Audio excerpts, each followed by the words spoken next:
Assalamualaikum warahmatullahi wabarakatuh. Nama saya Muhammad Ilham Jatmiko dari kelas 1294 absen 19. Di sini saya akan menjelaskan tentang materi minggu lalu yang sudah saya baca, yaitu tentang tugas jasa dan profesi. Di sini ada beberapa pertanyaan yang harus saya jawab menurut pengertian saya. Mari kita jawab bersama-sama. Pertanyaan pertama adalah bagaimana cara mengawali perencanaan usaha jasa. Di sini saya sudah bagi menjadi beberapa poin.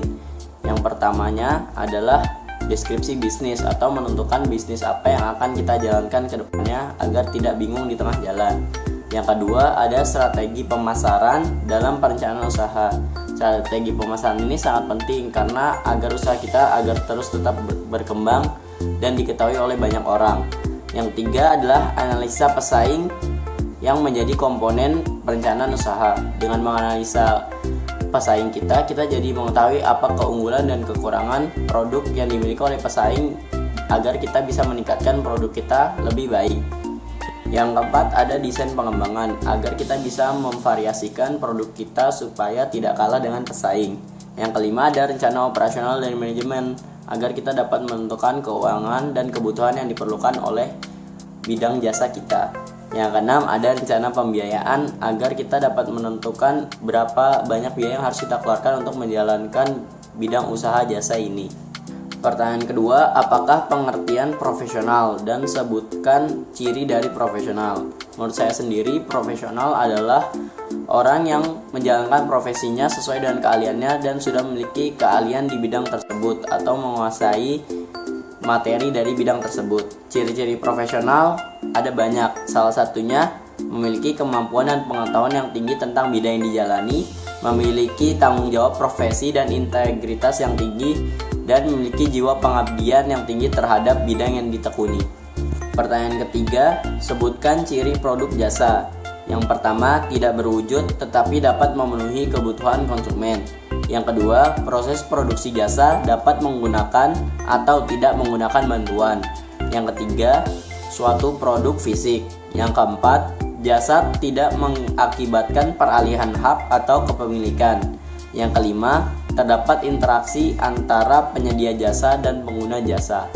Pertanyaan keempat, sebutkan jasa profesi yang berkembang saat ini. Menurut saya di saat pandemi seperti ini ada beberapa perusahaan jasa yang dapat berkembang. Yang pertama ada desain grafis, karena tidak memerlukan tempat atau sebuah kantor, melainkan di rumah aja juga bisa. Desain grafis ini merupakan suatu pilihan yang dapat dibuat sebagai perusahaan jasa, karena proses pemasaran suatu perusahaan ini pastinya memerlukan strategi yang menarik untuk menarik minat orang, terutama di bidang desain grafis. Yang kedua adalah penjualan makanan secara online. Di saat pandemi ini, karena keterbatasan untuk pergi keluar rumah, melainkan PSBB atau di rumah aja, menyebabkan beberapa produsen makanan mengalih fungsi tempat makan tersebut menjadi bisnis online. Jadi para konsumen bisa memesan secara online dan tidak perlu repot-repot datang ke tempat makanan atau restoran yang dituju. Dengan begitu, ini mempermudah akses untuk produsen maupun konsumen dalam melakukan transaksi. Pertanyaan yang kelima atau yang terakhir, jelaskan tentang penjualan secara konsinyasi. Menurut saya, sistem konsinyasi sendiri adalah suatu bentuk kerjasama penjualan antara pemilik barang atau yang disebut sebagai konsinyor dengan penyalur atau pemilik toko yang disebut sebagai konsinyi dalam menjual produk konsinyor.